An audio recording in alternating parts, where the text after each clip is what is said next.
ocean still continues to be the easiest way to just get information sent to us.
What's going on?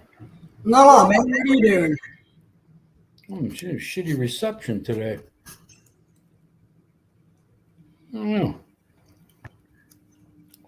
Well, I was waiting for some clown to come on live. Yeah, I'm waiting too. Do you know where he is? No, I don't think he knows, And I know I don't know. I'm messed up here. Yeah. So how you doing? All right.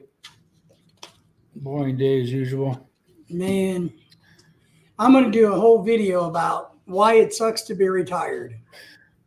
Well, I'd always heard that, but yeah, it's true. You got to do something. But on the other hand, I don't have to, after what I had to put up with, to work, it's a different kind of happy boredom. Yeah, it's, I have to learn that I'm the one who gets bored in life. So, Yeah, I mean, you got a new house now. What is there left? Exactly. You send a wife out to work a couple hours a day. That's it. Living a life of Riley, man. If I could just go fishing every day, I'd be a happy camper. Well, you can't go every day.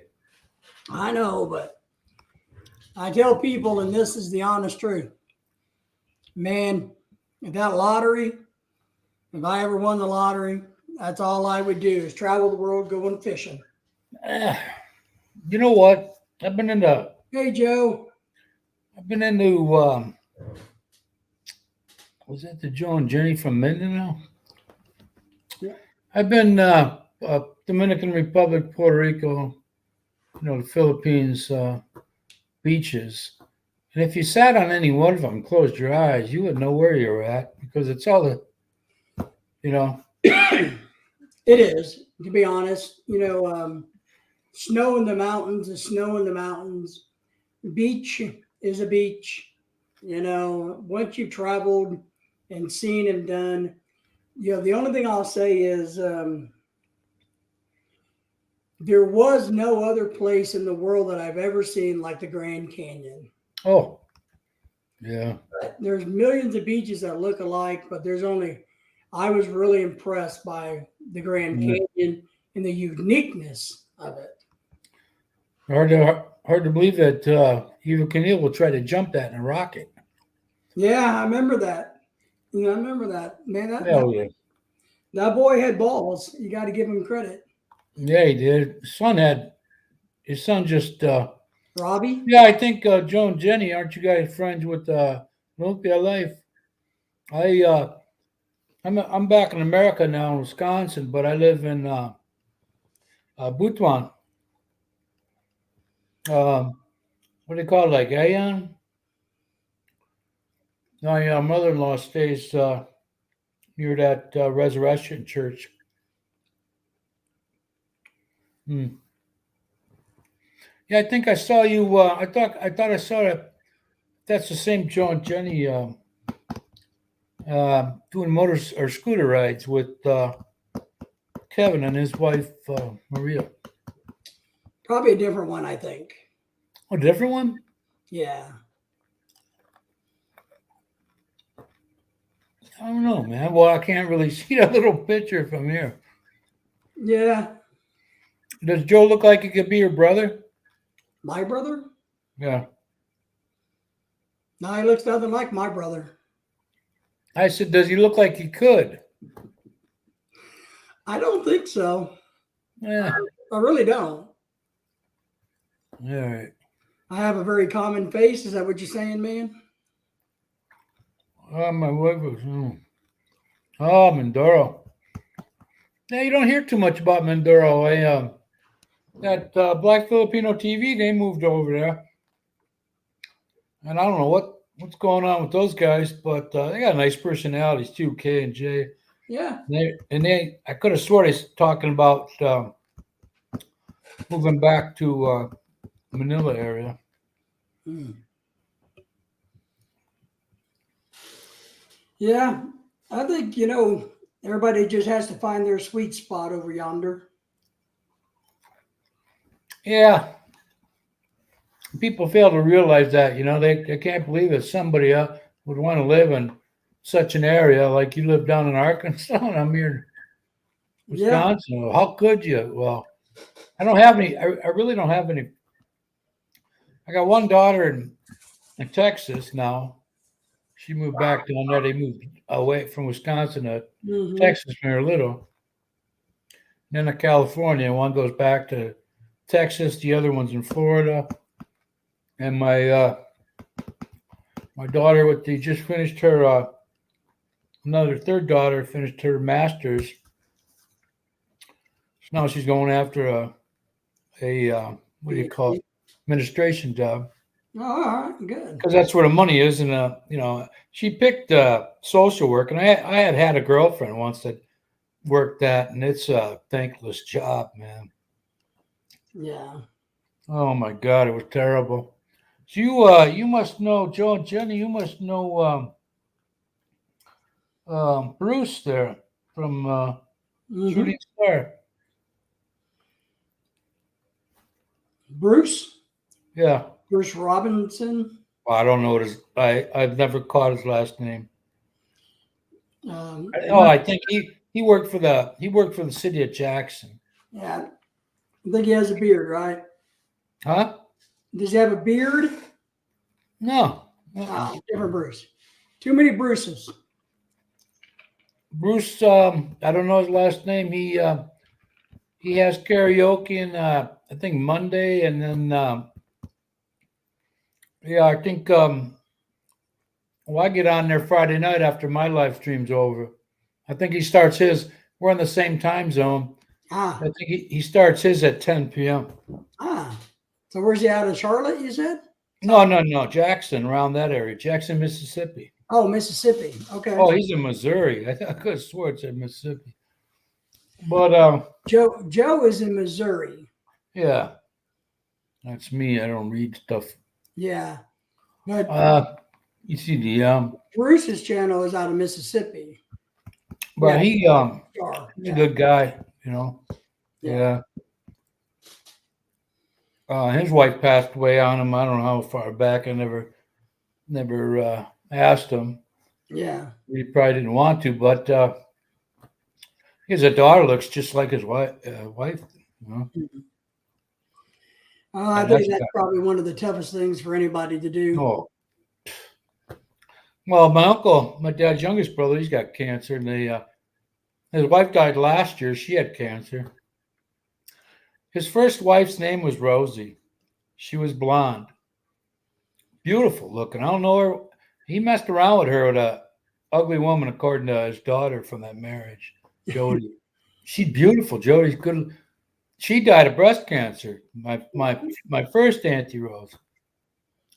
He marries the second one sometime after that, and he paid child support on a kid he never got to see all the time. Yep. His second wife, her name was Rosie, and she was blonde, and she died of cancer. Wow. And now he had cancer, and well, he has, and for wherever it's located, they couldn't take it all out, otherwise they would have killed him. Right. So he said, just take half of, take whatever. So he was making a farewell tour and visited my mother. Yeah. He's 80. His wife though was always yelling at him, always embarrassing him. His second one, oh my God. To the day he died, to the day she died, probably. Well, I think sometimes that's what wives think their number one role is to keep us Well, in or something. he had been getting he had been used to that, the middle sister died, second oldest died first, then my dad did. No. I have another auntie, they both smoked a lot. Not as or more than I ever did. I just quit about 2 years ago, so. And they that's is my youngest auntie's 76 now or something, and her son's 61. What's amazing to me is we all and my grandfather, who I really admired, very smart guy, very down to earth, oh boy, good old country boy in a sense, but very smart. He told me, he said, everybody does this. There's going to come a day and time when you wake up and realize you're old. Yeah, that happened to me when I turned 60. It's not like I never had okay, I got another week to act like this and then I change. But when you're in your 50s, it's like you can still talk to and act like and hit on women that are in their 30s. But when you wake up, for some me, of us are married, so we don't. For me, I don't know about you. When I woke up, I thought differently. I don't look at certain stuff anymore like I did. I feel like obviously my days are shorter than they were last 2 years ago. But yeah, I think what's weird is when you start looking around and starting to realize that you're one of the older people Yeah. So when your parents and uncles and aunts and people that you've looked up to over the years have passed away. Yeah, they're all gone, man. You're the one who's looking down and going, yeah. There's less of people in my age group around me than there is any other age group. So that's yeah. I realized that I'm at the top of that roller coaster, getting ready to go down. And as opposed to when I was 40, 60, 20 years, oh man, that's way there. I got plenty of time. Who cares about that? But now 20 years from my age now will make me 81. Yeah. And I can't see myself getting that far based on the shit I did in my body, but that's part of the interesting quagmire about age. We just don't know how long we're going to get, so we can't plan for it. It's like, I turned 55 this year, but I've been retired for 7 years and I hate every minute of it. But if I lived to 85, what in the hell am I going to do the next 30 years? It's my dad, man. He just woke up every day. He was always surprised, Well, you know what? You're 55. You always joke about when I tell you, but you really do have to take care of yourself. Because you just don't know. If you like life and you like being around your wife every day, you got to change your habits. My habits are good, man. What do you mean? Those habits, changing those habits, as hard as it could be. I mean, that's like me giving up Coca-Cola and drinking water. Are you kidding me? I don't really have that many bad habits. But listen, you're getting a couple years away from stuff that just nags you. Uh, Your time is coming soon enough where that stuff that nags you now is that going was, to multiply, and it's going to affect your personality and the way you look at things. but that already happened 25 years ago. Well, there's more. So, There's more. You aren't done. hey, You're not Ken. done. That may have happened then. Everybody say hello to Ken. You got a little hitch in your giddy up now. You're gonna have a big hitch in it. Oh no, that's one thing I worry about. I hobble and wobble now. There's times Well, I can barely walk. So what's it going to if be you like? got a bad hip, you got a bad knee, you got to take care of that, man. Got a bad hip, bad knee, bad heart, bad lungs, bad kidney. Hey, I'm telling you, my dad went through that, and my ex father-in-law went through the knee replacement. He swore he'd never do it again because it hurts like a mother to give you morphine and all that. I had the knee replacement done a few years ago. It Okay. wasn't bad at all. For me, what was horrible for me was tendon reconstruction surgery on my ankle. I will never. Oh my God, that's a couple of years, man. Holy crap! That's the worst. That's the worst. To me, that's the worst part of your from middle down that could ever be. And if you need a hip, I'm telling you, we had guys at work do that. A couple of guys. One guy just passed away, but he walked on that hip like he did, and it affected a whole lot of other things. So Oh yeah. that's what I mean by a couple years from now, it's gonna bother you more than you think. Oh, trust me, I've known that. I am very well prepared. That my walking is. I mean, that's just every day for me is struggling. So when are you gonna take care of your hip then? Well, they're not bad enough that I need anything done. You know what I Well, mean? why do you limp like you do then? I limp because of my ankles and my knees. Okay. Well, that ankle thing is, I don't know. I think all they can do is throw medicine at that thing. Well, and that's what my point is. I've had the reconstruction surgery, which is horrible, and I won't do it again. But Oh, it changes your pitch of your foot, yeah. so you kind of don't walk. I don't walk normal anymore. Then, of course, with having the knee replacement, when they did my knee replacement, my foot was like out here. You know what I Yeah. mean? And so now they've got it just slightly out line. Your pigeon toes turned in, but One leg goes out of whack. so the leg that you limp on that's the knee that you had replaced? Yes. Oh shit. You're not you gotta get that hip, man. Well, but the hip's not bad enough to do anything about. Are you kidding me? No, because I don't want them to go in and do hip surgery when they don't have to. Well, that's an inevitable thing. Yeah, I but tell you, wait as long as possible. I honestly, from a person I used to see, oh, that nag, my foot hurts a little. And then when you get in your middle 50s like you are, and then you start feeling it more and more and more every day, and you may have two things right now that say physically, not internally. And you go, oh, I got those two. Well, now I got what do I got? I got nerve damage on my left ear hissing.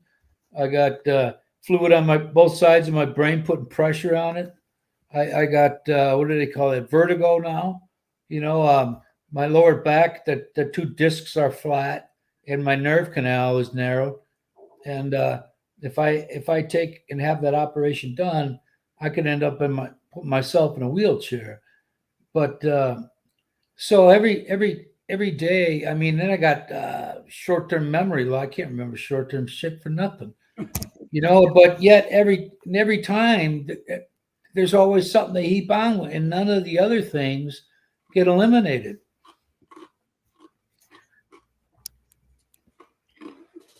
I guess I look at it somewhat this way. Being who I am physically, I've had problems all my life. So you kind of get used to it.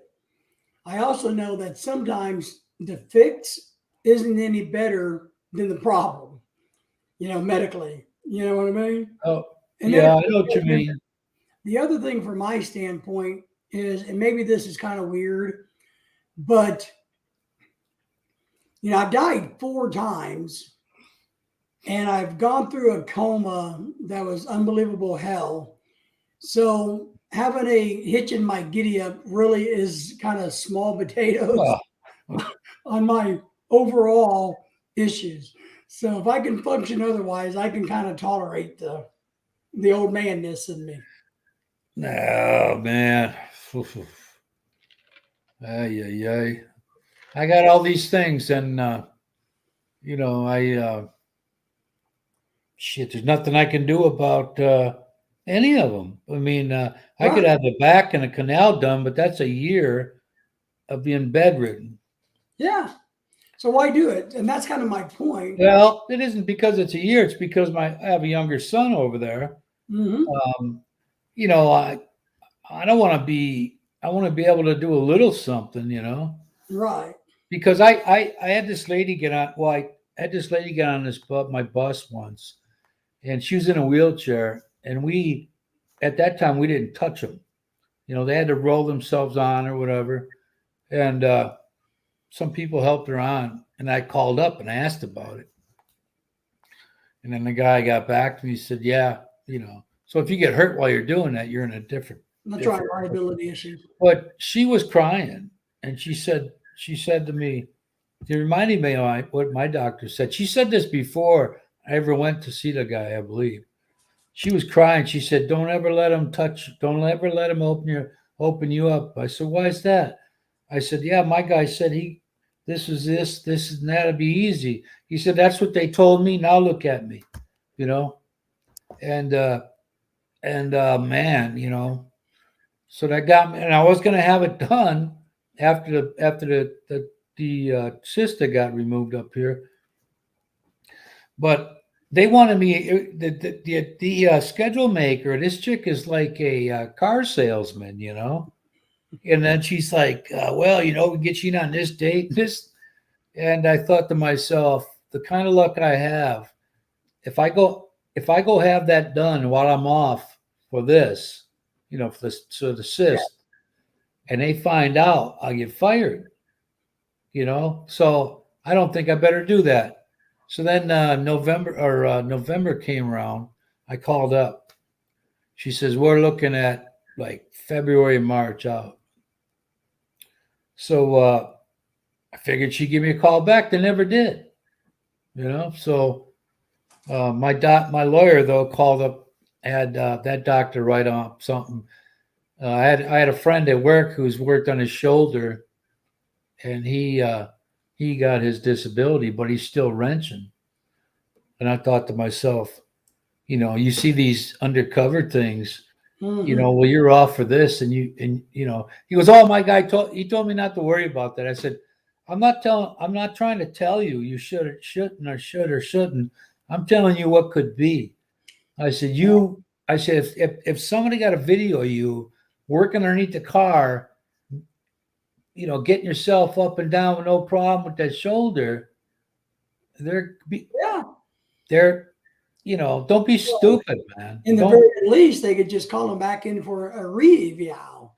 I think many people that don't have problems, their idea of somebody that's disabled is somebody that's 80 in a wheelchair, and that they don't realize that there's folks younger than them.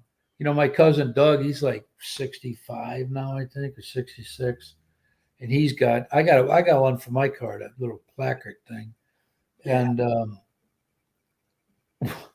he parked in one once, and the doctor's the one that gave it to him. He didn't ask for it, and the lady said, "You don't look disabled." He goes, "Oh yeah, really? Well, what does that disabled person look like?" That's it. You know, I pulled in a Walgreens once, and I'm sitting there, and I hear this guy, older guy, older than me. He says, "Well, you better have one of those things." And just as he says that, "Well, I guess you do." Well, thank you for Thank you. I feel much better now that you told me. No, It was, I better have something. Yeah. I know yeah. why people can't choose to mind their own business blows me away. I, There's one thing if there's a car with no hang tag and ugh. no placard of any kind on a vehicle in a parking in a handicap space, but if they're legally there, then people need to just shut up and leave them alone. It ain't any of their Well, business. I went to the store last night, went shopping, and I always, whenever one's open, I take it. But if there were, there was an older guy to me once, and he's going, oh, he's saying some shit to me, and I'm thinking to myself, I didn't say nothing back to him because I didn't want to Yeah, get into it with him. It ain't none of his freaking business. But I'm not going to sit there and judge who's more than this person or that right. person. Well, I feel like, my wife gets mad at me because, we have a tag and I don't really like using it, but we use it. But I always tell her there's probably, I feel like, and maybe this is just a dude's ego, is there the other person, the other handicapped person Hmm. is more handicapped than me. So just let them have it. I'll if I'm sitting there and a situation presents itself, I'll give it to somebody that's Sure. worse off than me. I'm not that way. Last night when I went shopping though, these some of these people that drive the transit private company vans, Huh? they got those, and the lady parked in there, and then her and a coworker were in there. Yeah. And I'm thinking, you know, Absolutely wrong. wow. Wow, this one guy got shitty with that. One guy got crappy with me because I picked up some water from the shopping cart to the car. Well, who's gonna do it for me? You Right. know? No, And there's a lot of older people out there, they just refuse to stop doing anything they did when they were 30. yeah, They still want to do it. I do. I want to do everything I ever wanted to do, but I know that it's just impossible. Oh man, when I see other folks, I feel like my dad walking. Yeah, I feel like they're looking at me like they did him when he was. it's I hard gotta have to a I gotta have a cardiogram. I think a cardiogram is called in October. echocardiogram. Yeah, I went to the cardiologist last Friday. Joe's back. Welcome everybody. Thank you, Joe. Oh, and he bumped up my lodipine from 5 to 10. Now that's something in the Philippines I should be able to get at 10 because they got a couple of medications there I have to buy double of because they don't carry a 75 milligram pill for I forget Mhm. what. I got to get a 50 and a 25. So after being around, I asked the guy, "Hey, are you ever gonna order any 75 milligram?" He said no. Yeah, Okay, I'm not complaining. I just want to know. yeah, And my eye doctor couldn't believe it. I said, I looked for gas permeable, like the entire city of Butuan. Nobody carries them. Nobody does them. I guess there's not that much money in them. yeah. Um, he says, well, he explained these things to me. He said, so they got it. I said, you don't understand, man. It's not like that. There is not like here. Thank you, Joe. You Yeah, know, logic and people have a different way of different definition of logic. that's it. James Robinson in the house, my friend. How are you? Good to see you. Long time, long time. Hey, James. James is a good guy, smart guy, kind of like me. Yeah, kind of like you. Yeah. Yeah, yeah. No, it's crazy. We're talking about getting older, I guess, James. Because we. Some days we feel our age, and other days we realize that we're a lot older. So, thank you, Did James. your doctor think that your hip's bad enough? No, they don't. That's my point. And you've done all you could to that ankle, huh? Yeah. I'm not doing another surgery. I don't I've think. had I've had over 30 major surgeries, but Yeah, I don't think that yeah, ankle one. That's one of the toughest joint or whatever you want to say that there is to overcome. But having that ankle surgery was the most difficult surgery I ever went through. It took me well over a year to fully. So putting pressure on it, period, hurts like a mother, eh? Pretty much. That's Then of course I have neuropathy, so I really don't feel anything but shooting needles anyway. And then of course the ankle locks up, the knee gives out. So sometimes when I walk, I kind of wiggle and wobble, I guess. You get into that. You get to that scooter time. Do you use one of those at the store? No, I have one, and we used them in Florida when we're down in like Disney World and all of that. Big places. And then Lorelai made me use it in the malls in the Philippines. But since we've been back in the United States, I haven't had a chance. When I got on the plane going to and coming back, I had through the booking agent, I had to put on my what do you call it, priority boarding. I said I don't want no wheelchair though, man, but I'll take being able to take my time lifting that thing up or having them help me. Yeah. And I noticed when I did that, when they call a certain role, or like first off will be seniors and or whatever, and all these people just walk, and they're at the back, they're at the back of the plane. Yeah, they just cut line. But they'll walk right past the ticket person. Yeah, the interesting thing is, the interesting thing I think is this: I absolutely hate using my scooter to get around. Hate it. Just because I think I should try to walk for exercise. But one thing I've come to learn over the years when we travel, so even though I don't like it, it's better for me to use it. Oh, sure. It makes life easier on my wife because I'm so slow walking that going through a big airport, me walking, dragging luggage is just murder on me. I can't do it.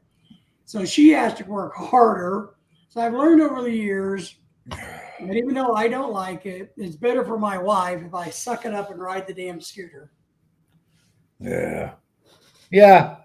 Sometimes asking them to do more than they really should gets them in an attitude anyway. Well, it just, instead of making it easier, make it more difficult just because I don't like it. So I'm trying years ago, man, my second wife, my back was hurting. And I was laying on a couch because I cut the backyard first. What are you going to finish that? I said, I just came in there, lay down for a while because, I'm not feeling good. Well, I hate people that try to take advantage of the company. She thought I was trying to get disability from them. I wasn't looking in that kind of direction at all. And I said to her, I said, look, the day comes when your back hurts, you're going to do everything you do now, and I don't want to hear about it. And that day came, and I said, remember what you told me? I don't want to hear it. Do everything, and then she shut up. Yeah. She realized that. If I say something, I'm not a bullshitter. And I know when I got, I got the problems I got. I know people are getting just as tired of hearing about them as I am telling them.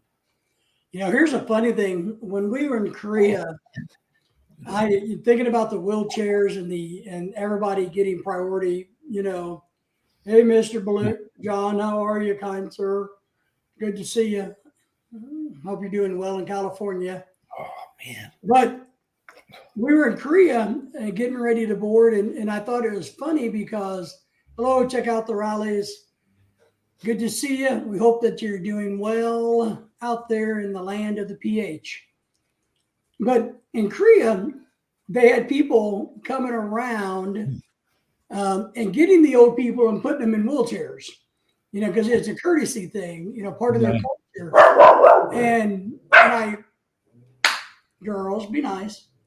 But I thought it was funny because when they got done, 80% of the plane was in wheelchairs. Oh, jeez. Yeah. Wow, this is interesting. That must have been quite the sight, huh? I thought it was funny. I mean, we had more people in wheelchairs than we did anything else. So, Oh man, my eyes got my. but it's just part of the thing. So, because they come over, looking for the old people, I guess, and then they go from there. So You got anybody old and have problems here? Everybody raise their hand. Yeah. nobody's old here; they're all young. Oh man, I gotta go take care of my. I'll be right back. I gotta take my. I've dropped the link if anybody would like to jump up and yell at the Yank in the Philippines.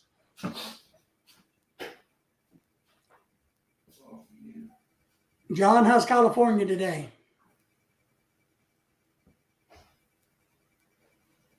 Oh, when you heard our dogs barking? Yeah. Our dogs don't have any manners. They just bark whenever they think they ought to bark. They don't even ask permission. The black one is staring outside the window looking for walker buyers. Anybody that comes by. So she, but she's so. Let me see. I'll see if I can show you how my lazy dog is. You see where her head and chin is? Here's her body. She's so lazy that she just puts her head on the windowsill and will just lay there. What kind of lazy dog do we have in this house? Taking advantage of that.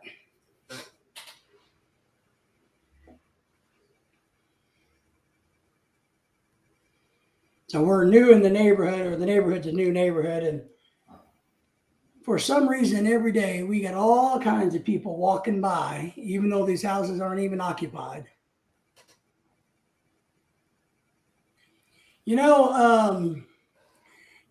To be honest, James, our dogs had a rough time in the Philippines. It was they're just unaccustomed to it. They didn't really, besides the giant rat and the street dogs, and that situation, they did pretty good in the Philippines. They didn't bark all night long. There was, the street dogs. After a while, they got used to the street dogs being out there at 3 a.m. hollering, and our dogs are so fat and lazy that once they kind of go to bed, they go to bed. So, but Lily killed Lily's our red wiener dog. She's the bigger one. And Lily and Daisy tag teamed and killed a rat, a little bit smaller than the black one that we have, one night in the house. So that was interesting. So they didn't seem to like the stray dogs. They loved the food. They got a lot of attention from all the kids. Except for some of the kids would, like little kids would want to poke sticks at them. And I have to give them the evil eye. So the dogs are good back. They have a yard, grass, which is important for them. So I think going to the bathroom all the time on hot concrete didn't make the doggies happy. So John just got done picking up his 6-year-old son from school. That's good, man. John has a very fine young man for a son. He does. But it was interesting. We have some friends or some people that we know that are on their way to the Philippines currently. Sorry, they're already there, but they took their dog from Germany to the Philippines. And so Lorelai's had to do some work with them to help them get the permits inside the Philippines and things. And so she's been working on that a little bit. So I'm trying to get her talked into doing a video about the pets. So maybe James, she will do that for us one of these days. But we got friends that are in quarantine currently in the Philippines. So hopefully they will be out in the next 5 days. I think it's a 7-day quarantine.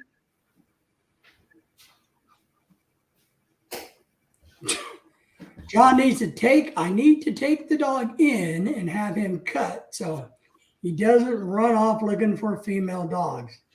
Man, John. Well, as a female dog owner, I appreciate that because I don't want your dog's little wiggly waggly tail to come all over my dog. So, but ours are girls and we had them fixed right off the bat. So, but yeah, unless John, unless you're willing to pay doggy child support, Yeah. to keep it in its pants. Well, you know, you won't have to pay on it as long as a kid. But Oh man. Whew. Snip, snip. Hey, John. talking about having his doggy snipped.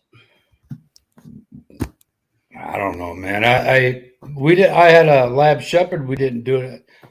He lived 13. That's about average for him. You know, DNA test first. That's right. Improve. You're right. That's right. Yeah. Yeah, he takes his dog into the dog doctor, and I sense there's been some sort of abuse here, and they called cops and interviewed a dog. You know, we took my third daughter when they were little. She was riding her bike and went over the handlebars, scraped, hit her head. Mm-hmm. Took her to the hospital. First thing the lady said, "It's got to be the dad." And I thought, Yeah. oh my God. That's Private Cove, Philippines. That's the first question they ask. Well, sadly, I think people are trained to see the worst in people. Oh. Why people overreact so much. Man, Doing a good, proper assessment and seeing what's really going on. I think that's part of the problem we have with law enforcement, medical personnel, people like me. Everything is, we're seen to see the bad versus the good. These ladies did not even talk to me, ask me nothing. Well, that's my point. It doesn't matter about you, so they don't have enough assessment. That kind of hurt me bad, but my goodness.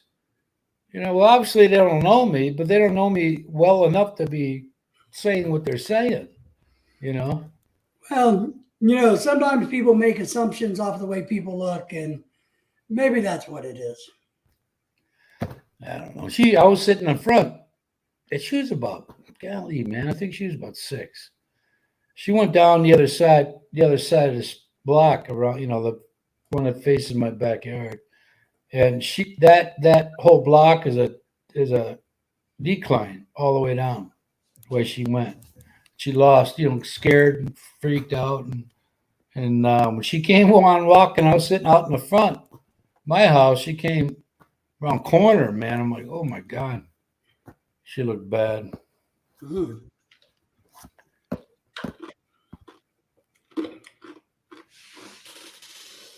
John Baker's sitting poolside over there in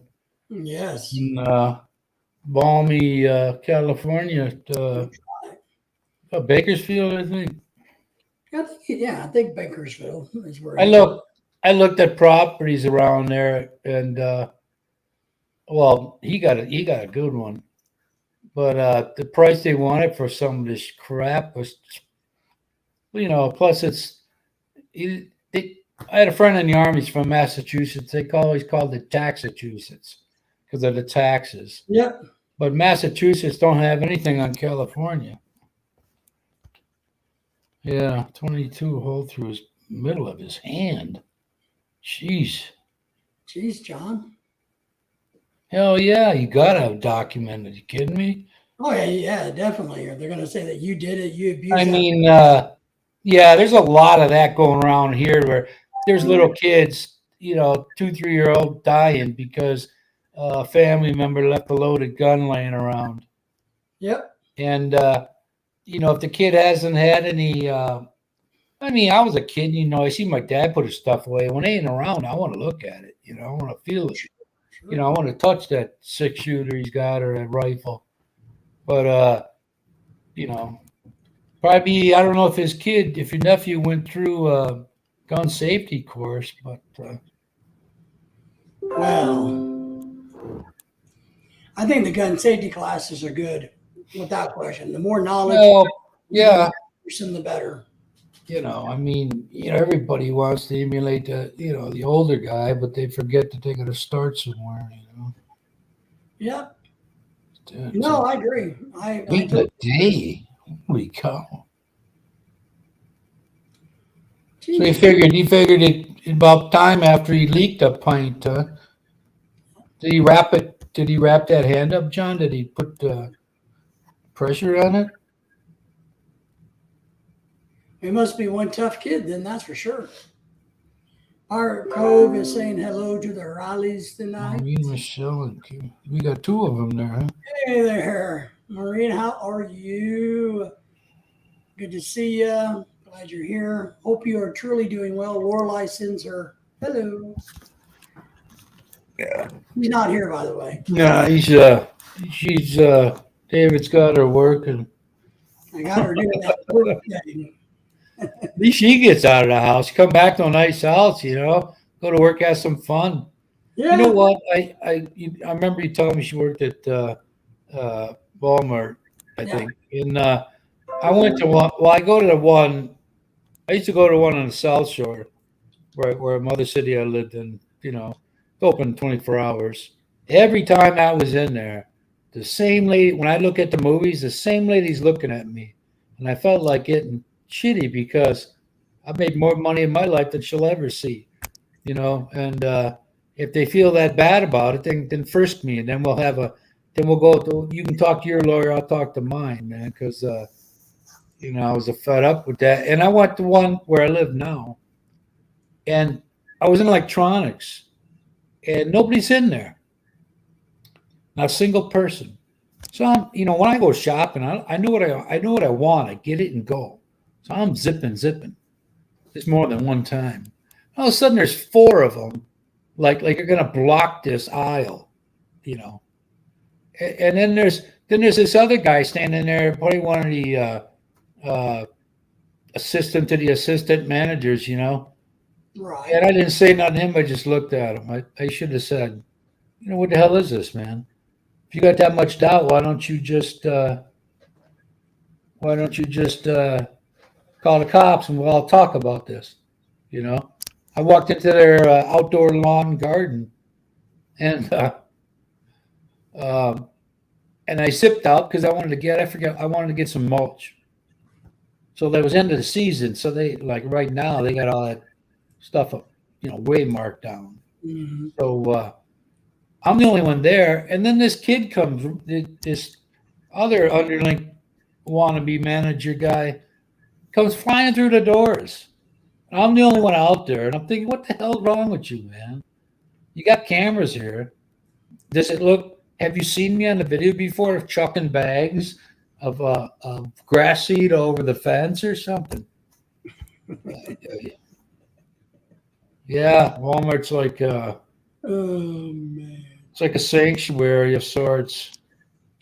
Well, let me tell you this about Walmart.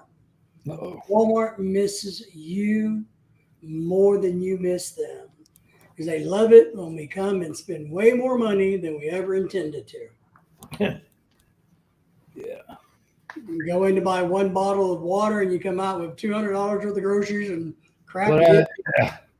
When I leave there, they stopped doing it because you used to all check your receipts, and I thought I used to just voluntarily look at it because I don't want to get tackled out in the parking lot,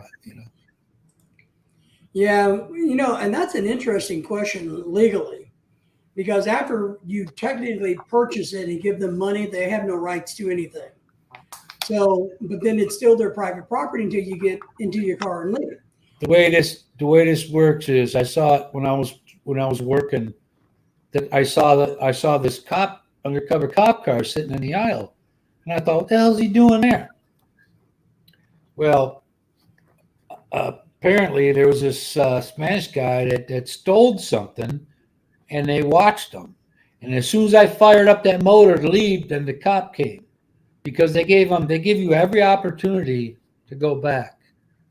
And I was shopping, looking. They got the camera thing right up there. And these kids take hats, and nobody's following them. And I'm thinking, well, it ain't really worth it in today's world. That was about 15, 20 years ago. So, No, I agree. I mean, I had people come up to me from a food store. Hey, that guy stole the turkey. It's a freaking turkey, man. $10. One of the latest shootings down in Texas was the guy who was murdered because he stole laundry soap. He was murdered by a police officer because he stole laundry soap from Walmart. Yeah, that's Peters. If you haven't seen this video, it's pretty horrific. He's sitting on him. They're fighting over the taser, but he truly pulls out his handgun, puts it to the guy's back of his head, and shoots him. Executes him in the fucking concrete. What, a cop did that? Yeah. Oh my God. Executed him on body camera. How do you know he had his body cam on? Yeah, like a dog. I mean, he's on his back, pulls out his gun, puts his gun to the back of the head, and shoots him like a dog. The kid or whatever was laying on the ground. The black guy versus the white cop. Yeah. Well, I saw one. It was in South Carolina. The guy had warrants up for back child support or something like that. Mm-hmm. So he goes and runs. It's child support. You didn't rob. You didn't hold up the store. So the cop chased him. Guy shot him in the back like 5 times. And there was a kid filming because you could see the cop pick up the whatever, you moved it over near the body, Yeah. And that kid never said nothing. He was more worrying about his video than he was what was taking place. Yeah. I mean, the guy shot him in the back without him looking. And the guy never said, hey, and then run off. That could have spared that guy's life. Now, that guy that had back child support, he made his family millionaires, Well, the part of what we have to do in life and in society in general is to be able to assess a situation. Somebody who, a violent criminal in the act of doing bodily harm on somebody, man, that's one thing. But somebody shoplifting at Lowe's and is shot and killed, that was the guy in the wheelchair. Come on, we got that thing in Ferguson. This wasn't like this with the guy in South Carolina. This kid videotaped the entire thing.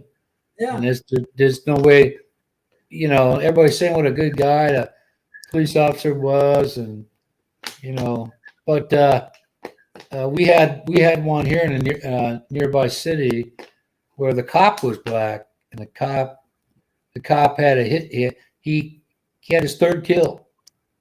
All black kids, that ran. Some of these kids go to the mall. They think they're badass because they got their gun. Yeah. Somebody told somebody, and they chased them, and cop fired enough into him and killed him, and his family, of course, they want the civil lawsuit because that don't make sense. How can you be not guilty, but you get a civil lawsuit? That's like admitting. Well, but it's a burden of proof. In a criminal case, the burden of proof is a lot higher than civil case. Well, but the lady, but that was the first time I saw a family of an individual just as concerned about that the guy hadn't been tried because they found him justified. Right. And the way the lady, the composure she had, the way she explained it, she didn't give you the impression. We had other folks where the cop didn't do procedurally the right thing. The guy was sleeping on a park bench, went and shook him. Well, this guy had problems upstairs. So the cop didn't know that. All of a sudden, the guy's on top of him, and he shoots him like 8 times. So all of a sudden, the family that didn't give a shit about him, all of a sudden they want a civil lawsuit. Yeah. All of a sudden they're wearing the gold rimmed glasses and all this shit, and I'm thinking, where were you when this guy you said that meant so much to you? Well, we couldn't stop him. Yeah, sure, okay. Because you know why? Because it was too much like work. Hi, Ren. Everybody say hi to Ren. I ran. So, yeah. If Look at that. Throw the rubbers, man. You think they'd be promoting that one? down here, yeah. Yeah. Well, it is South Oregon. I went into Walgreens and I looked for some chief of police molested little boys for years in a small town. Only got caught after molesting his sister's boy. Oh, Jesus. So he shot himself. He took the coward's way out. Yep. Well, yeah, I think they should have gave him. He should have had the opportunity to do the Mussolini effect there, where people stomped on his skull like a freaking grape and crushed it. Yeah, I believe me. When I was in the Philippines, there, my blood pressure. I didn't stress about nothing. There was stuff going on, and I didn't hear a word. I didn't even think of it. Life for me was a whole lot different, and I have to leave the country to enjoy to live the American dream. But I believe everybody's messed up. I don't think there's. Well, they went. Constitutionally and everything, right? The Rittenhouse guy he was innocent. I mean, but you had the president and all these people calling the guy a racist and a neo-Nazi and all this other shit, and he was far from any of that. So before this guy ever got done with the trial, they're labeling this kid. Sure. And what pisses me off is this dude took one of his baby's mom on a rental car. She called the cops, so they came to help her. There were 3 of them. They ordered that guy to stop, left nonstop till he got to the driver's side, opened the door, and he thought he's going to get paid. I know how people are. He tried to get paid. He didn't think he was going to be paralyzed. And he reached, and the cop, when does the cop shoot? When doesn't he? So he fired I think 7 rounds into his back. So the kid on TV, you hear him telling his mother, "Oh, Mom, I shouldn't have never did this." Then all of a sudden at the end, there's a civil law. Oh, I didn't hear nothing. He created his mess, and he's an individual. They made it sound like the cops were going out for anybody that wasn't white, when in fact the situation he brought on himself, and all these other people that had businesses, the cops and the governor, they were allowing these people to be arsonists, destructing property. They burned people's businesses, city garbage trucks. Those things are like 50 grand or more. And the cops just sat there. Everybody sat there and let that happen. Well, that's the way every country is on every planet. And but if you look at the circumstance, here's a guy that because of what he was, you're supposed to let him do what he wants to do. You're not supposed to do anything about it. Or maybe just leave him alone. Well, they tried, man, but they got called for a specific reason. Now they're giving them a lawful order to stop. The cops tasers, one malfunction or some shit, the other one. If you're going to ask the question, you got to ask, was it lawful? Did the police officer see him commit a crime? They came to question him. But look, they didn't get a chance. But that's not a legal right to detain somebody just because you want to question me. You can't detain me. You have suspicion that I've committed a crime, I'm about to commit a crime, or have committed a crime. They wanted to talk to him about his and her situation, and there was a car involved that didn't belong to him. He didn't want to. He wanted to do what he wanted to do. Well, but he doesn't have to talk to the police. Well, then stop and acknowledge that. You know, I mean, They didn't fire on him just because of who he was. You know, they had no choice. When that guy went and opened that door, they don't know they don't know him. They don't know what he's got in that car. What are they going to do? Excuse me. And while the guy turns around, puts one.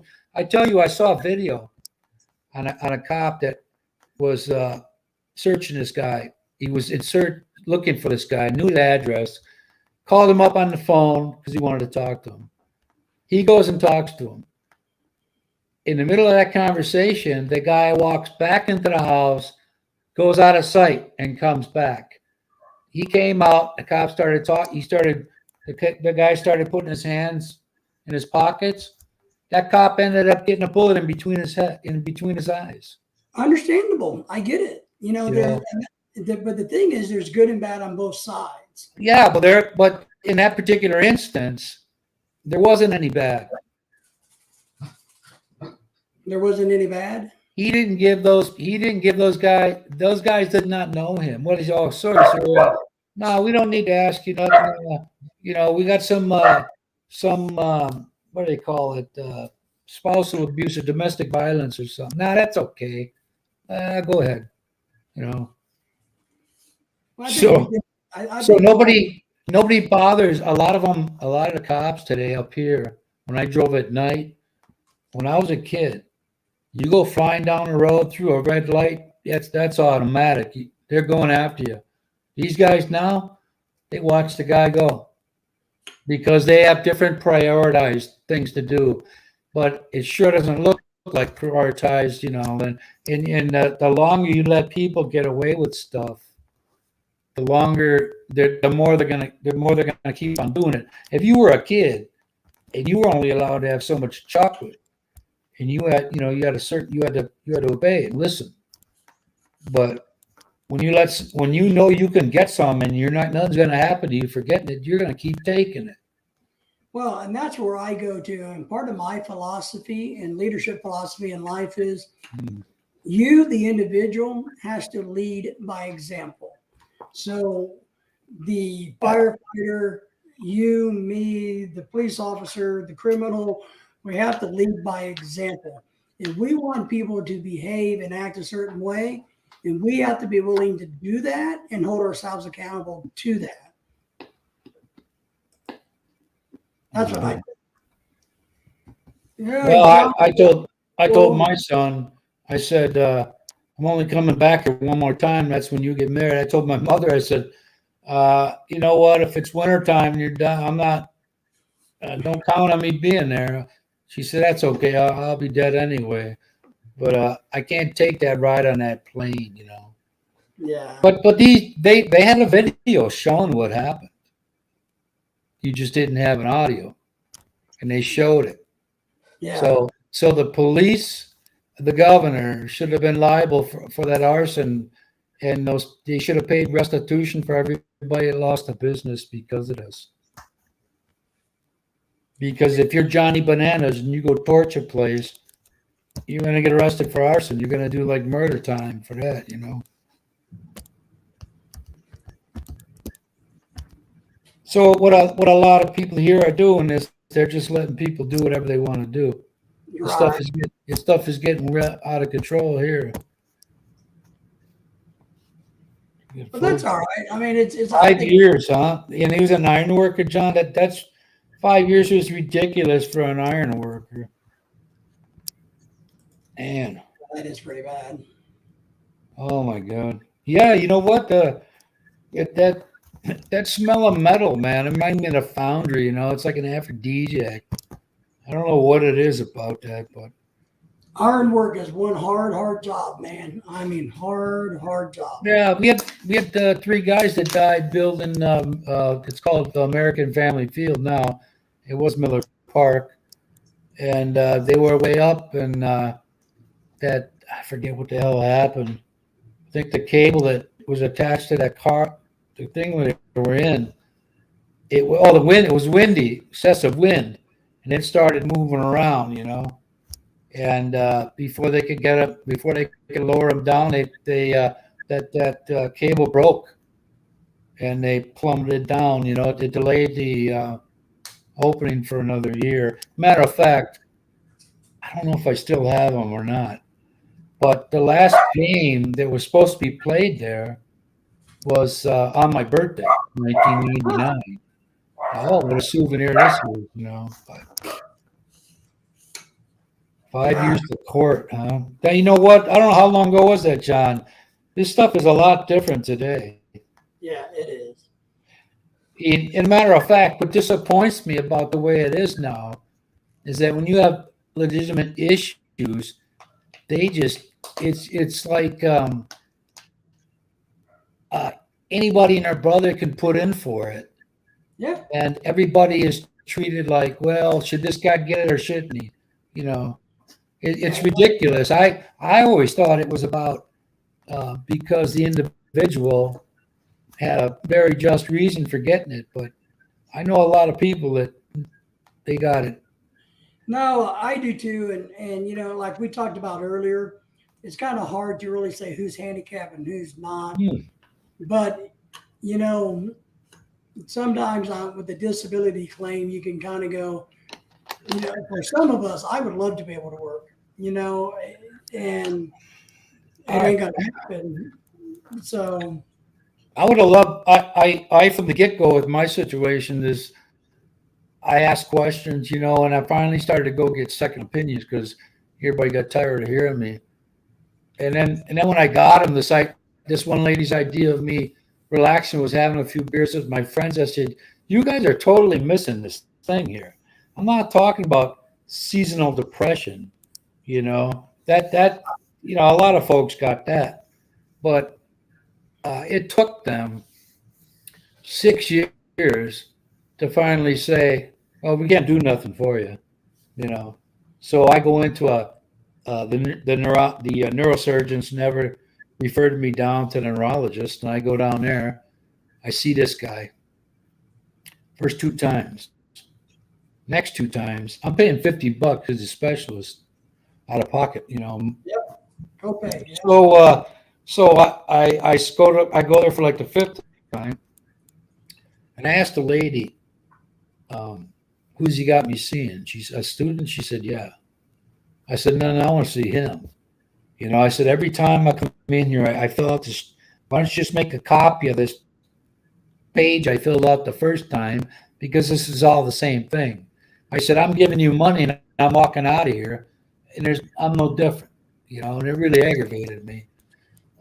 That part made me mad more than anything. It would have been something for me to get over, but stringing me along to make money off of me, you know, when there was no fixing the wrong, you know. No, and sadly, the medical game is just that. It truly is a game. You got to jump through I so many hoops, I I and I have I had 3 pressure points back and front. My fall, it's like in your brain you got these little arteries that water coolant. Well, they call it coolant. Yeah, it's water. They call it fluid. Flows throughout your body, makes it. yeah, yeah. Up. Okay, so once one of those is damaged, there is no fix it. You can't fix it. You know, the fluid still flows, but it flows way slower. So you have a buildup of pressure against my eyes and in the back of my head, and I had a cyst on the pressure in the brain, and they took that out. And I had to go to another hospital, and the guy said, I can't do anything for anything else, but I can take that out. Maybe it'll help you.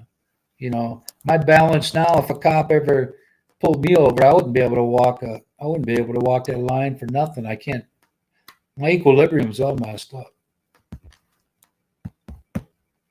Cooking muscle meat. Oh, really? Ain't that a fish? Is that the kind? They got that at Pick and Save, John. I don't know what maybe they got Publix out there in California, but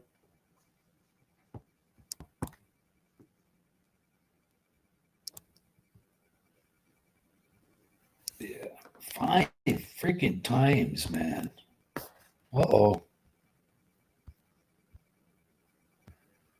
Like the host kicked himself off. 5 years, man. Jesus, that must have been. So in 5 years, your dad's unemployed. Cash flow's an issue.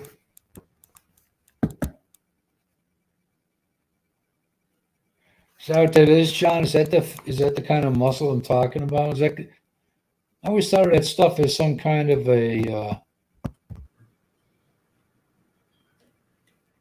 Oh, he's back. I'm back. It's a miracle. He disappeared for a while. It's a miracle, man. I'm telling you. Well, I kept him busy. I saw that. That's great. John says he's cooking mussel. Is that the fishiest type? Is that what that is?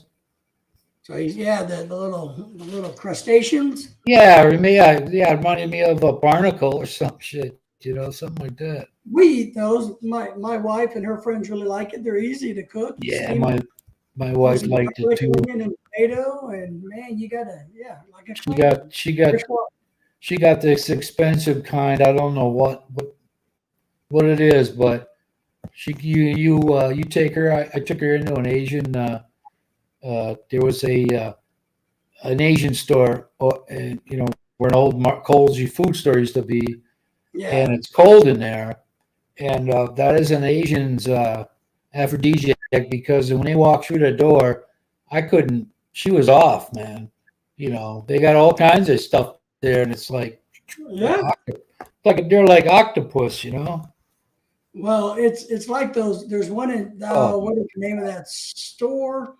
There's one in Chicago, Las Vegas. It's a Filipino Asian store that has all the seafood and Jollibee.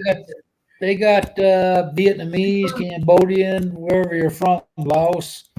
They got everything for everybody in there. I think this is seafood. My God, I should have had $500 when I walked in that place. Yeah, I'm trying to. Seafood World. Yeah, it's kind of like a clam, John says. So. Yeah. Mussels are little clams. I'm not a seafood fan. I'll eat the filet of fish there at McDonald's. That's about it. Man, I like seafood. I can't, That my wife cooks that boudoir. It's called, I think, boudoir. I gotta admit, I like fried seafood the best. Anything fried and white is good. That fish has good meat in it, but that load of salt that's on it. Oh my God. Yeah. I like me some seafood, especially if it's deep fried. John says 5 years and 5 boys. Ain't that something? How old was your dad when he was affected by whatever it was? Had to have been his arms and his back. Yeah. Yeah, ain't that something? You know what though, John? That judge might have been prejudiced if that were quite a few years ago. Nowadays it's a lot different. But part of it is the culture. Back 20, 30 years ago, the companies couldn't do any wrong. You were the odd one who if you didn't stay with a company for 20, 30 years, then there's something wrong with you. So, but now we all recognize that it is what it is. I picked up quite a few people that were on it, and ones that weren't, and they were auditioning, and ones that had legitimate issues because I've seen them over the years. One guy's name was Larry. He looked like he was 85. Dude was 4 years older than me at the time, and he said, "Look at me. I never thought I'd be doing this." So I saw this guy across the street when I'm headed east. This other bus going west. The bus was about to take off, and this guy's limping with his cane. And when he saw that the bus was about to leave, he broke into a full-out sprint. He was, and then when he got to the end of the bus, he starts limping again. Oh my God! Oh, that's funny. Some people don't care, man. If they get $800 a week, they don't care. 700. Yeah. No, it's crazy. It is. You know, we My boys, man. Did you guys live on a reservation back then, John? North Dakota? I just yeah, that could have been. You know, it could have been discriminatory from that. well, I don't think I saw a second neuropsychologist, and she was more in line. I made the mistake of telling this one therapist that she said she'd help me. That ain't what I meant. You know, I didn't mean literally. You know, she was going to diagnose me in her favor. I just meant finally there's one person that's going to be able to help me because nobody else could. You know, That's the sad thing about, you know, medical anywhere. You have to push, push, push, and push. And if you're blessed enough to have somebody who can be your medical advocate, that's the only way you get things done. And, you know, or have a lot of money. I realized that after enduring what I've endured, that this whole thing is it's not right the way they do things. You know No, what I it's mean? not. It's if you've not worked and you're suffering, as John said, his dad had 5 boys with no income. You know, I mean, I always thought I was always telling myself I shouldn't have to prove so. I mean, you know, me because it frustrates me because I've been a worker all my life, and I've never, you know, I worked for everything I had, you know, and then I worked overtime like you wouldn't believe at the bus company there. I mean, my God, the last 3 years I was there helped me to be able to retire early because I had to. I had no income, you know. You know, company's motto is profit over people. Transit Yeah. transit companies are all over the country here. I don't know about the world, but they treat their people like shit. Well, I And think we had a couple. I was talking to the 2 ladies once, and she seemed like she had been at it a while. I said, "Oh, how long you been here?" I was here like at the time I was there like 17 years, and she said 3 months. I said, "Oh my God." 3 months. I said, I bet you it ain't like you thought it was, is it? She said, yeah. She said, I used to see the guy driving down the road thinking I could do that, no big deal, you know. Dad worked on a what? On a missile silo. Yeah. Oh, man. The silos, the mechanics of the silo. He wasn't in the service, was he? Oh, welder. Okay. Yeah, a private contractor. You know what? We had a guy when I started that there was a fire extinguisher, and he wanted to use it. I don't know how it happened. Either it fell off it where it was secured, but he got that crap in his lungs, and that stuff's bad, man. His name was Al.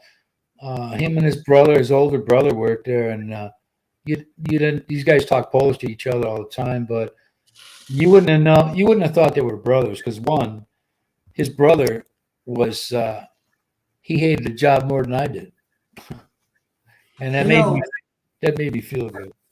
Well, one thing I did some years ago when I was still teaching and working with OSHA and all that stuff that I was doing, I got to visit a lot of companies, and I got to visit with a lot of people who worked for a company for 10, 15, 20, 30, and 40 years. Mm-hmm.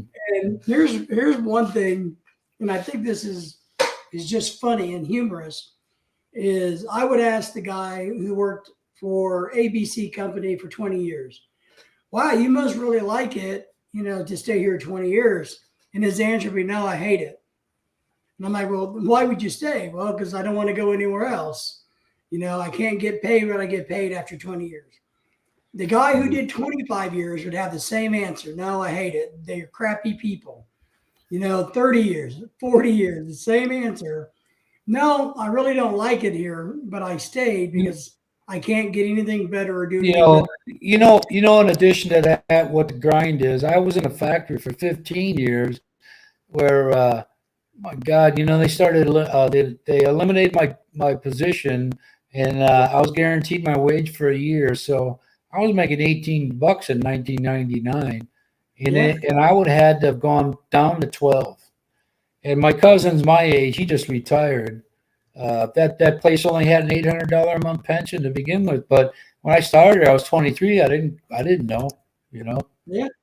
But that was like a family kind of place, man. It was like sometimes it was like a high school, but I wanted to go, man. But it I ended up putting up because I wanted another job to where I was making what I was making before. So that job at the transit system allowed me to do that, and I'm grateful that they gave me a job. Therefore, I won't throw No, you money. got no. I I'm won't with you. throw nobody under the bus for it, because otherwise I wouldn't have been able to get out 2 years early. Well, and that's something I tell people about jobs. And I used to tell my students and young people, look, a job is a job. You can't take it personally. You have to understand that the focus and the primary goal of a job is to bring you money. Now, you take that money and go home and enjoy your life. If you have to put your heart and soul into something, Mm. don't make it for the wages of somebody else. Put it in a passion that you have, a business you It, want to. whatever you do, no matter what it is, every job gets on your nerves when you've done it for a long, long time. And it really, I mean, you got the world, you got it in the world, you got it made, but it's a grind, man. It's It's a like, long grind. when I was in the factories, I had to set up key groovers and all kinds of other things, and the mechanics, repair and rebuild guys, they didn't want to do the work I was doing. But they gave the groover operators, because each operator had to run like 3 machines, and they're automatic, bowl Yeah. fed, and all of that stuff.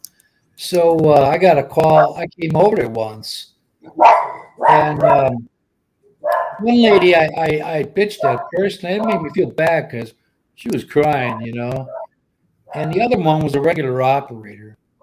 And I was in the office with the superintendent, the shift supervisor. I used to work with the superintendent lady. And what happened was this lady, they'd go on break, and break was like 10, 12 minutes, something like that.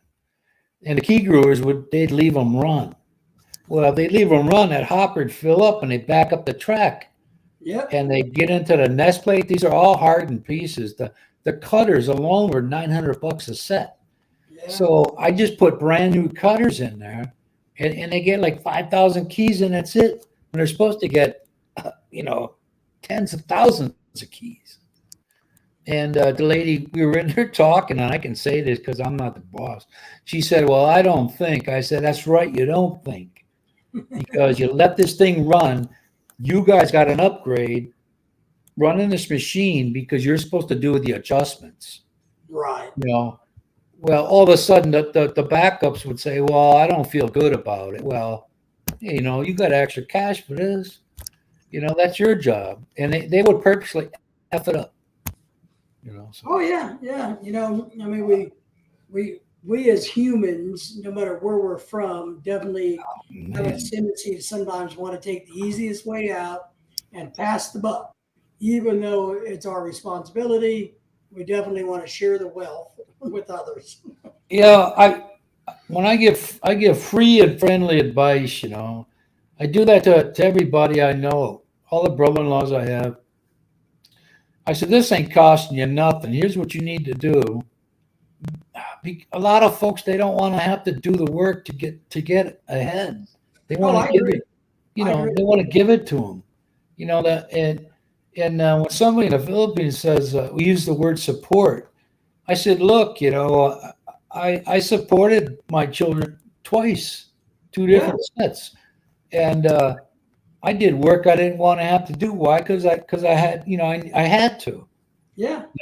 For you to sit there, for them to sit there and say, well, she wants you to help her, support her. I don't mind helping anybody when they're progressing to something else. But Yeah. if they're not willing to do anything different with their lives, then forget it. And we need to help those who are willing to help themselves. I'm no cash cow, man. I made that point clear. But John, how old was your father when he had his issues with the welding gas? He must have been doing. I don't know if he was doing TIG welding. Might have been. So let's see here. Had to have been. Comment from Pirate Cove, Philippines. Yeah, that's an art. When you got a stick, man. I forget what that one. It feeds off the machine. Is that TIG or MIG? I forget. Yeah. So But when you got that stock, that bar stock, and it's like solder, only different. And Pirate Cove worked for Lockheed Martin for many years. Yeah, I have another friend who worked for Lockheed Martin for many, many years and did very, very well out in California, and then retired here. He's dead now, but he had a similar job. So I don't know how they are to work for these days. I feel I sincerely feel bad for the people for the. I'm glad I am the age I am because my oldest son's 30 and my oldest daughter's 42 and the other one's 39 and the other one's 30. Boy and girl twins. And I told my son once, I said, look, you're like my dad. You want to do as little as you can to get through life. I said, so why don't you, if you find somebody got a little weight, so what? Who cares? Because we all change. I mean, Yeah. my second wife was skinny like I was, and then boom, but I didn't notice it because you just grow. And now he's got a girl that makes quite a bit of money, and she's pretty. I mean, she ain't bad. But when I was in the hospital, and the nurse I had one of those nurses that make $45 an hour at the time. Yeah. And she looked like she was Japanese heritage or Korean. And I told my son, and my son he said, Dad, she's not attractive. I said, she ain't that bad. And she makes $45 an hour. So unless you plan on applying yourself, which I don't think you're gonna, I'm gonna be honest with you. That's what you need. That's the road you need to take. So she wasn't bad at all. I told him, I said, everybody changes with time, just about everybody anyway, to what we used to be, The human body is designed to be a change machine. Now, psychologically we change, but physically we change. And this is just the way God made it and nature is. Organisms change and evolve with time. And man, if you're hung up on one particular thing, then you're just hung up and you're going to be hung out to dry. So my second wife, she went to school with this kid that was the good-looking guy. His family was had a real estate company, and he ripped and picked on everybody, made fun of the kids that were physically handicapped, all that good stuff. And you know what happened to him? He got hit from behind by a drunk driver. He was walking. Yeah. And he's messed up now, walking like they were. And somebody told him, hey, remember you used to do that? Now you're one of them, Yeah. So he was left with enough brain to realize that he messed up.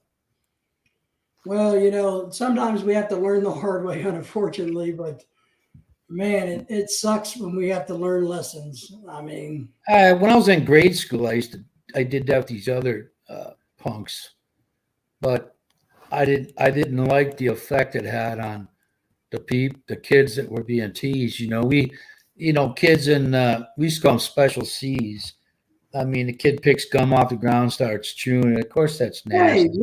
sometimes you're hungry and But you well, go to the ground. we were little kids, man. Kids are ignorant to a lot of stuff, and uh, after a while, I saw the effect it had on them, and I'm like, I'm glad I'm not like that. You know what I I mean? was considered a very mean, difficult child. Believe it or not, growing up, I was labeled difficult in many ways, shapes, and forms. Not you.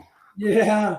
But one No. thing I enjoyed the most was beating up or bullying the kids that would bully other kids. So Yeah. I kind of bullied bullies because I was bigger, stronger, and meaner than most bullies. Mm. So, but I was one of those delinquent children. So on multiple scales, multiple spectrums. I was never a bad. I lived in Ohio when I was in sixth grade. I knew my ex brother-in-law since I was 6. My sister divorced him, and this one kid that was a year ahead of me, but he was real short. And I saw these 3 kids picking on one side. I said, "Hey, get out of there! Leave him alone." You know. And I'm Yeah. sure I lipped off like the city boy, but that was kind of the country. And then 2 years ago, I went down there, and he my one of my cousins, the neighborhood gets together. They have this whatever the party, and they got these houses up on this like a plateau, man. What a view!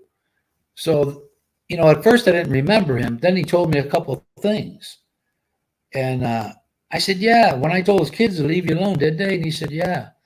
As the night wore on, I remembered it, and I remember in the bathroom he said I was standing like 4 feet away from the urinal. I said, "Gary, watch this." I could piss in the urinal, and so later on in the evening, this he's making fun of me, and I'm thinking to myself, you're still short. You didn't like it when nobody messed with you. His mother wouldn't let him go out of the backyard. They couldn't join anything. They couldn't do nothing, you know. But being the easygoing guy I am, I never said nothing. But if I ever see him again, I will. Well, I'm going to tell you, Mr. Pirate Cove here has it absolutely correct. And this Yeah. is some advice. I've heard this from older people when I was younger, and encouraging me to be young and stupid so that I would become wise when I'm Uh, old. So, when I saw older ones, and they'd be the only ones that would call you out on stuff. Somebody that you think is going to enjoy hearing you say that you said so and so to this kid or whatever, and then they put you in your place, man. If you have any sense, you won't. You'll feel like a heel, and you won't do it no more. mhm. Because, like I said, man, I'm glad I have this, that, yeah, or don't have this, that, or the other thing, but I didn't have that. So sometimes I think I had an auntie like that for born in a Catholic hospital, they wouldn't touch her until the doctor came and she had brain damage. So she acted like it's 30 years behind her age all the time. Yeah. But I thought, man, Well, I I'm think glad. learning experience in itself. If Mm. if we can't look back in life and say we So did not learn, boy, we didn't live then because I we wanted to be did. the normal looking kid, the smart. My dad was a smart ass, so I'm thinking this is the way you do shit. I had a bad example for a person to be a teacher and a husband. It was bad, was not good. But if it wasn't bad, I wouldn't be sitting here today. You know. Yeah, that's my point. You got to take the good with the bad, and you just don't So worry about it. You know, it I mean, didn't help me any being a kid with a dad like that. But my kids never had anything happen to them like I did. But at least I was able to do that. But when my dad died, man, I'm like, I couldn't. I had a hard time with that for like 2 years. wow. Because I remember everything from the time I was 5 years old, and I was calling these other kids the N word. I lived the side of town we lived on all of a sudden started turning a different color, and I Yeah, didn't know I didn't know what that was. I heard adults. I didn't look it up in the dictionary. I was 5 years old, and these kids yeah, were pushing me around. My dad came out, and I thought, "Oh, great, man, he saved me." So I get in the stairs, I go up, you know, in I my get in this, I get in the Hold on. stairs, I go upstairs, I get in the house, I go upstairs. Then we lived in a duplex upstairs. He whipped the shit out of me like I didn't know what I did, you know, yet ranting and raving and, you know, that was you my know, first remembrance of that. And then when I was a teenager, you know, I'd run track meets and I had that back issue. No, we didn't know what that was about back then. And I turned around and finished in second. I had like a half a track lead, but my body wouldn't move, man, with my nerve canal. I didn't know what was going on. here's And one thing I'll say that I look back and learned is this. My dad was a lot of things and a lot of things not good. But one thing I'm blessed for is that he was not a racist. You know, he didn't do those things. He was a military guy and did his best he could. You know, now that I'm old, I can look back and appreciate, you know, his attempts. So he had a lot of faults, like your dad, my dad, everybody's sons, daughters. So they have faults, they have good things. And as we get older, we should try to remember the good, not the bad for people, is what I I can't. think. It's hard to remember any good because there's barely any of it. I know, but that's where, you know, it's like when my father passed away, it was just like a blip on the radar. It didn't affect me or bother me. And it just wasn't that important of an issue or an event. So, but you can either dwell on it or not. Mm. What's John saying here? Well, I never had a brother. I never had any, you know, not like that. So Yeah. I had nobody to help me. But yeah, I was afraid of mine too, man. I feared him more than the cops. Well, I was scared of my father until I was about 13 or 14, and then the world changed. I became the dominant and he became the subservient. When I realized about that age that I could call his bullshit bluff, you know. My dad would look at me one time and said, "Why do you talk to me like that?" I said, "You used to talk to us like that all the time." Yeah. What do you mean, why? You know, but anyways, you can't do nothing about that shit. No, that's all right. You know, life is what it is. We live and learn from it, and hopefully we can pass on to younger people a little bit of wisdom. That's what I was talking about earlier. Somehow we become the old people. And I don't understand how I woke up one day and I'm part of the old club. I learned.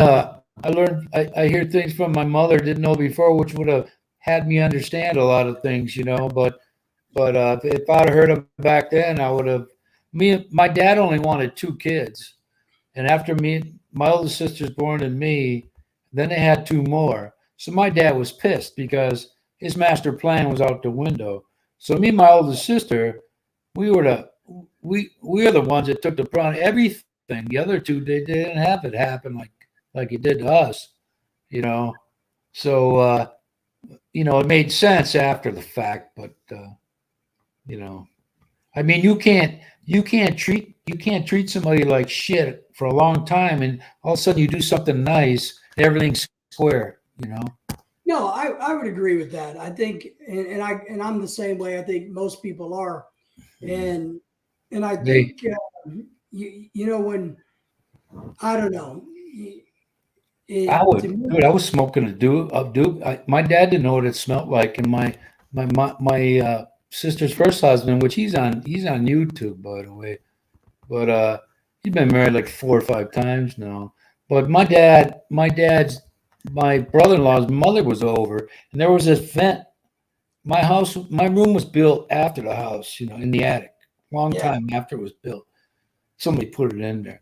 So she told him, and I just went like this. I just went, boom, the door opened, and the cherry fell off of it. He said, "What's that smell?" I said, "Incense." The only thing I could think of. He goes, "There it is." And he steps it out, and I thought, because I told my dad literally would have freaking kicked me out the window. He would have. He would have, man. And ain't no maybe about it. I thought, oh my God. I said the first thing that came to mind. Oh Lord. And I never did that again, you know. You know, Mr. Pirate, I think you're right. You got to figure out what makes you happy, whatever, whether it's geographical location or people that you're around or the things that you do. This And, country's and don't worry about anything else. this country this country is so screwed up, you know, when you know the best you can do is Biden, you know what I mean? It's just this back and forth, this soap opera, it won't end. I'm tired of it. It's freaking drained me, man. When I'm over there, I don't hear about none of this stuff. As long as my checks keep coming, you know. Well, and part of that, if you want to think about that logically, is why we don't stress as much when we're in the Philippines is mainly because we have no control over anything in the Philippines. I'm the guest. I understand I'm the guest, and I'm okay with all that. Why bitch or worry about what you can't deal with? At least in the United States, you do have a say. I think that's why people take it so seriously. A lot of folks. I like what John says. I don't watch the news anymore. I quit watching the news about 3 years ago, and I've been much happier. A lot of folks over there remind me of what family and respect people had when I was way back, you know. Just be aware that's shifting and changing worldwide. You know, I mean, every country, we've been to a lot of different countries, and I am so shocked and amazed by different cultures that you can find that same thing in every culture, including the American culture, if you look for it. It ain't everybody, but I know my place, and I'm perfectly fine with it. You know, Right. My blood pressure was like perfect, man, over there. It changed so much. Yeah. Yeah. Yeah, you know what? I've been thinking about my pirate cove there. I was thinking of mine since I was like 18 years old, where I wanted to be, you know, in life. And my dad died like 5 months before I retired, and I thought when I signed those papers, man, I was so freaking happy. The day finally came.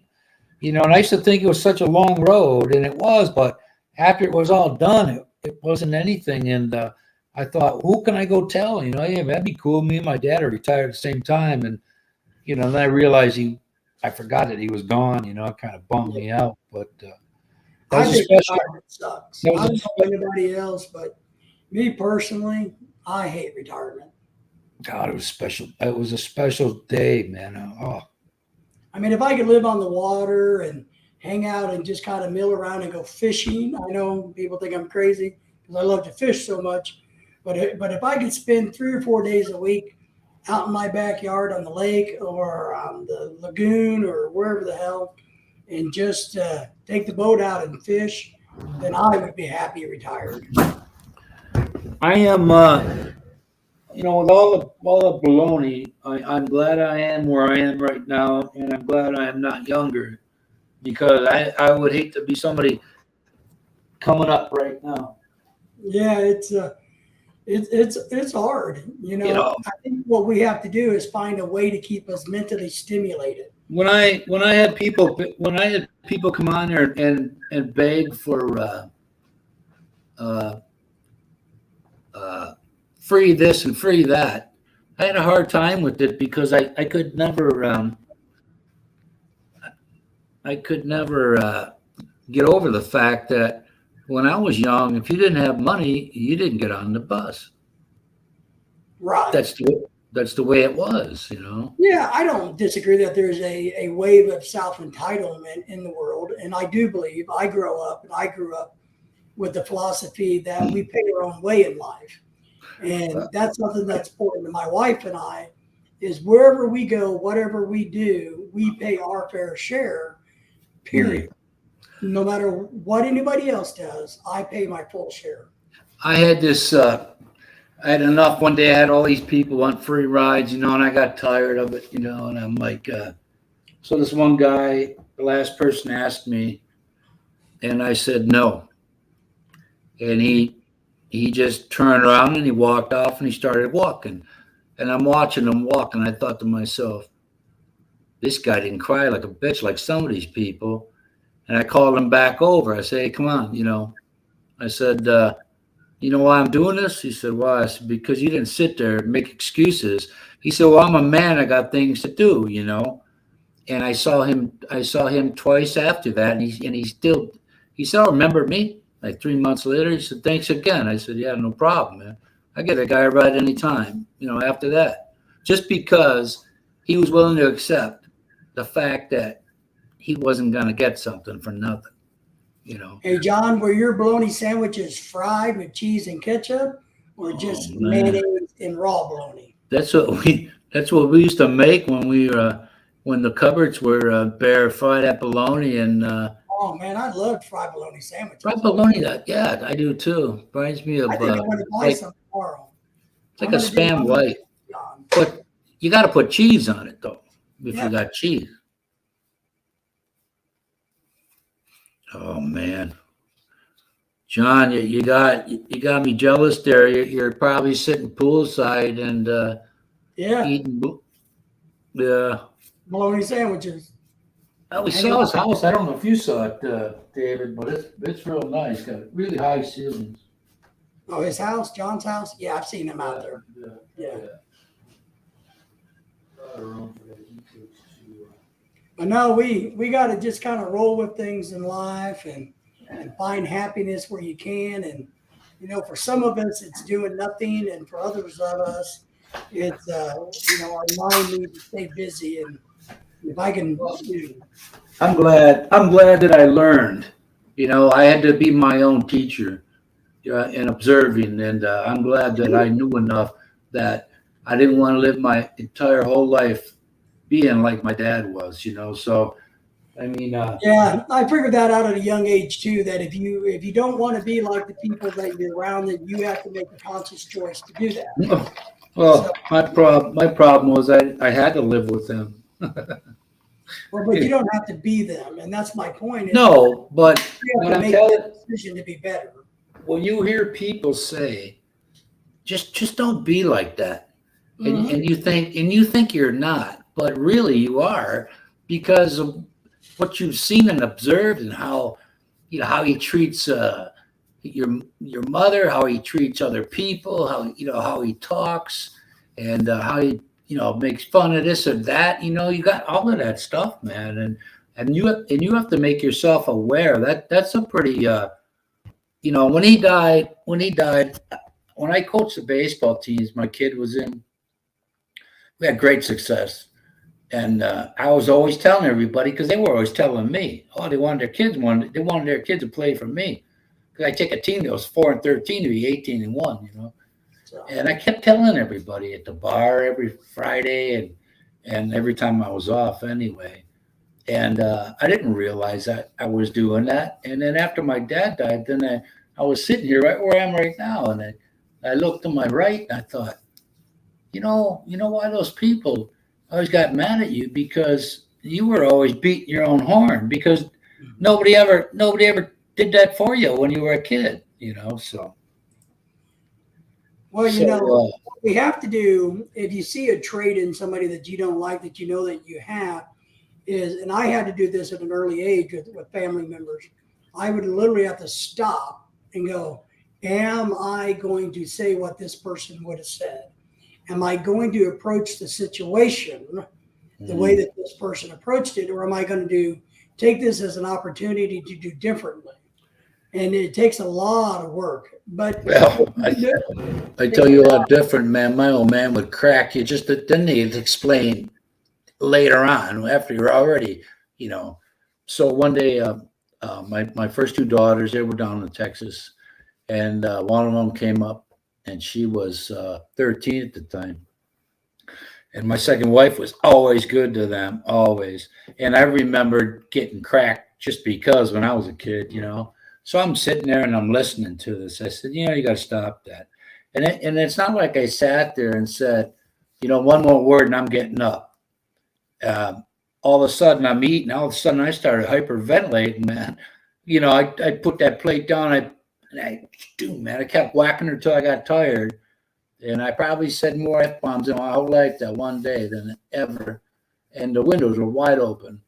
And I was, I mean, that set me off like nothing ever did before that or after. But she came out of that room 2 hours later, and she apologized to me and my wife at the time. So there I had a kid that realized how difficult she was being. Right. I just didn't give it to her for the hell of it because that's what my dad did, but not me. So maybe that means I really was a good kid after all. Maybe I was a good kid after all. But no, it's parenting's hard. Being a parent, being a child, the relations and dynamics is very confusing and difficult, You and they change because we go from needing them to not needing them to us having to take care of them. you And know so it's a weird dynamics. a lot of the people out there that are my age that they're still nowhere and still living in the same neighborhoods and don't have shit. Huh? They didn't have enough sense to realize that what they were doing or saying was wrong, wasn't the way to be, you know. But And maybe they're I happy. But are they happy? I mean, maybe oh not. hell no, man. They just they're kind of people that go down the street to the bar and that's their eventful time in their lives. You know what I mean? Sitting there bitching and moaning about Anything and every everything. day, but doing nothing about it. You know. Well, that's kind of my rule of thumb is if you want change, you need to do something about it. If not, just shut your mouth and sit there. Mm. You're either part of the problem or you're part of the solution. Yeah, I heard that before. I think that was I Malcolm X. like crazy is you're part of the problem, you're part of the solution. And if you don't want me pissed, don't be part of the problem. I did stuff. I did stuff that warranted ass kickings, man. But at a certain point, I just said, "F this guy, man." I heard him. I overheard him saying to my mother, "Why don't you support him in what he wants to do? Play baseball, whatever, football?" And I heard him say, "Why should I do that? He'll only quit." And oh man, That's encouraging. that hurt me so bad. So I had ability, but I didn't have confidence when I played. And I played a year with my cousins in Ohio, hit a home run my first at bat and all that good stuff. But just as I went from sugar to shit real quick. Yeah. And that's because I let all the negative stuff bother me because that's how, Yeah.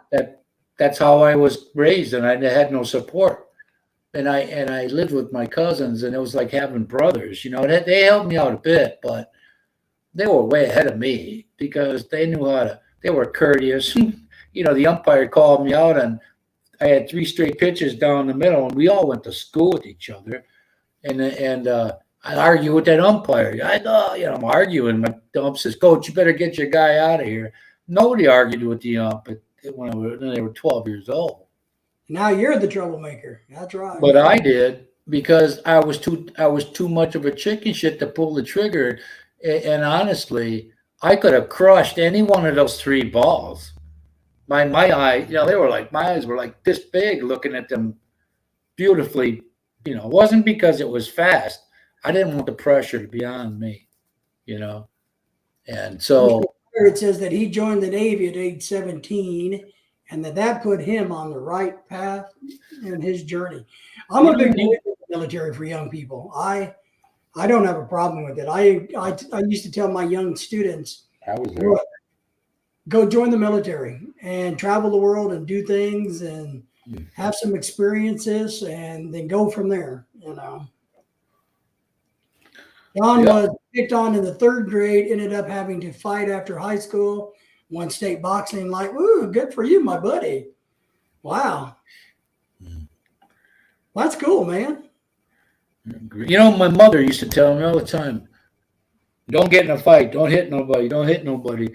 So that was with me. And for that reason, I got my ass kicked. Plus, my dad's inherited his being a smart ass, so that didn't help. But I was in middle school once, and they had me in these classes with all these guys that were freaking. They were losers, man. And I said, "Why am I in these classes with these guys? I'm not like these guys. I don't go around doing all the shit they do. And one of them tried picking a magazine I was looking at. And for some reason I went off on him, and I hit him, he hit me right below, like in the jaw, nothing. It wasn't no big deal.